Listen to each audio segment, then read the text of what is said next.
Good morning. এখন বাজে প্রায় 9:30টার দিকে। দাঁড়াও কটা বাজে দেখাচ্ছি তোমাদেরকে। দেখো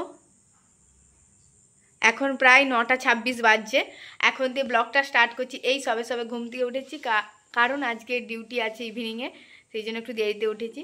চলো আজকে যা যা করবো তোমাদের সঙ্গে শেয়ার করবো। স্টার্ট। ফ্রেশ হয়ে ব্লগটা যেমন স্টার্ট করেছি, ফ্রেশ হয়ে আমরা কিশমিশ ভেজানো জল আগের দিনে রাতে বেশ 12 ঘন্টার মতো ভিজিয়ে রাখি। তারপরে বেশ খানিকটা খালি পেটে জল, সঙ্গে 2টো খেজুর খেয়ে নিই, দিয়ে আমাদের অন্যান্য কাজে লাগি। সেটা মর্নিং ডিউটি থাকলে ভোরবেলা করি, আর ইভিনিংয়ে থাকলে সেটা আমরা দুপুরবেলা করি। তারপরে আমরা বসিয়ে দিয়েছি ভাত, কারণ আমি যাব একটু মার্কেটে, আর সঙ্গে আমি সবজিটা কেটে দিচ্ছিলাম আমার বন্ধুকে, কারণ সেই রান্নাটা করবে আজকে। কারণ আমি রেডি হয়ে স্নান করে মার্কেট বেরাবো, কিছু আমাদের সবজি আনার আছে, সঙ্গে আমার কিছু পার্সোনাল কাজ আছে। পার্সোনাল কাজ বলতে কিছুদিন আগেই আমি উড়িষ্যাতে আধার কার্ড ঠিক করতে গিয়েছিলাম। আমি সেই আধার কার্ডটাই আজকে ডাউনলোড করার জন্য বেরিয়ে পড়েছি। আশেপাশে কোথায় 1 কিলোমিটারের মধ্যে সাইবার ক্যাফ আছে, আমরা জানতাম না। একটু ঘোরাঘুরি করতেই জানতে পারলাম যে এখানে আছে, তাই আমরা 2 বান্ধবী চলে এসেছি। আর একটা বান্ধবী গেছে জিজ্ঞাসা করতে যে এখানে হয় কিনা, সে বলল হ্যাঁ হয়, ডাউনলোড করে দিচ্ছে। তাই জন্য আমরা একটু অপেক্ষা করলাম, আর ডাউনলোড করে সে কি সুন্দরভাবে কেটে আমাদেরকে দিয়ে দিচ্ছে। কেটে বলতে আমরা শুধু বলছিল কেটে দিবে, আমরা বললাম না দাদা ল্যামিনেশন করে দাও। সে ল্যামিনেশন করে দিয়েছে, একটু টাকাটা বেশি হলেও কিন্তু কাজটা খুব সুন্দরভাবে আমাদেরকে করে দিয়েছিল আমাদের সামনেই, বেশ ভালো করে। অন্য জায়গায় আমি ল্যামিনেশন করেছি, আমার এক্সপিরিয়েন্স ভালো হয়নি, কিন্তু এখানটা দেখলাম খুব সুন্দরভাবে করে দিয়েছে। তাই জন্য হয়তো পয়সা বেশি, কিন্তু কাজটা তার ভালো ছিল। তারপরে আমরা কিছুক্ষণ বাদে চলে এলাম, দুজনের আধার কার্ড ঠিক করার ছিল, দুজনের 2টো আধার কার্ড বার করে দিল। তারপরে আমি চলে এসেছিলাম সবজি মার্কেটে সবজি নেওয়ার জন্য, কারণ আমাদের রোজকার দিনের মতন যেহেতু ফ্রিজ নেই বাড়িতে, তাই আমরা 1 দিন 2 দিন ছাড়াই মার্কেটে আসি সবজি নেওয়ার জন্য। দেখো প্রায় 6 মাস ধরে এই কাকুটার দোকানে আমি বেগুন সবজিপত্র কেনাকাটি করি, তাই এই দোকানটা আমাদের প্রায় নিজের মতো হয়ে গেছে। দেখো কাকু কি বলছে, দেখো শোনো। ও আঙ্কেল, পেঁয়াজ কত করে?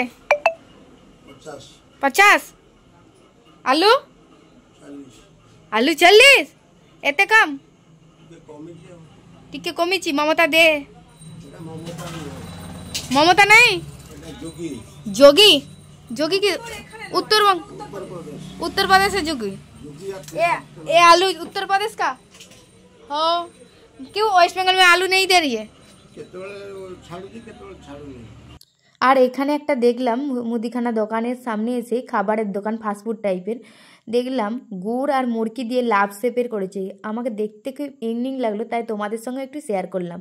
আর এখান থেকে কিছু কলা আর খাবার জিনিস নিয়ে নিচ্ছিল, আর সঙ্গে আমিও এত রোদ লাগছিল, আমিও দেখছিলাম। আর দেখো মুখে কী সব বেরিয়েছে। আর কি কি কিনেছি, সবজি 2টো বেগুন, চালতা, সঙ্গে আলু, পেঁয়াজ, আর এদিকে চানাচুর নিয়েছি, আর কলা নিয়েছি খাবার জন্য। এটা আমার অবশ্য বান্ধবী নিয়েছে, সে খাবে বলে। আর একটু পরে আমাদের খুব কিছু ঝাল ঝাল টকটক খেতে মন যাচ্ছিল, তাই তেঁতুলটাকে মেখে নিলাম। ডিউটি আছে, কি করব, ডিউটি থাকলেও আমাদের খেতে যখন মন যাবে তখনই খেতে হবে। দিয়ে সঙ্গে তেঁতুলটাও ভালো করে মাখিয়ে নিলাম। প্রথমে তেঁতুলটা নিয়ে নুন আর লঙ্কা দিয়ে ভালো করে মাখিয়ে নেব, সঙ্গে দেব চিনি আর ধনেপাতা। ধনেপাতাটাও আমরা নিয়ে এসেছিলাম আজকে ওখান থেকেই, সেই ধনেপাতাটা দেখাতে ভুলে গেছি, কিন্তু তার সঙ্গে চিনি দিয়ে ভালো করে, সঙ্গে একটু সরষের তেল দিয়ে ভালো করে পেস্ট মেখে রেখে দেবো। তারপরে আমরা মেখে ভাত খাওয়ার টাইম হয়ে গেছে, ভাত খেয়ে ডিউটি যাব বলে ওই জন্য আগে ভাতটা খেয়ে নিচ্ছি। তারপরে আমি খেয়ে দিয়ে তেঁতুলটা খাওয়ার কোনো ভিডিও করতে পারিনি, কিন্তু খেয়েছিলাম। তারপরে বেরিয়ে পড়েছি। আধার কার্ডটা ঠিক তো হয়েই গেছে, তোমাদের সঙ্গে শেয়ার করবো এসে ডিউটি থেকে। এখন আমি ডিউটি যাই।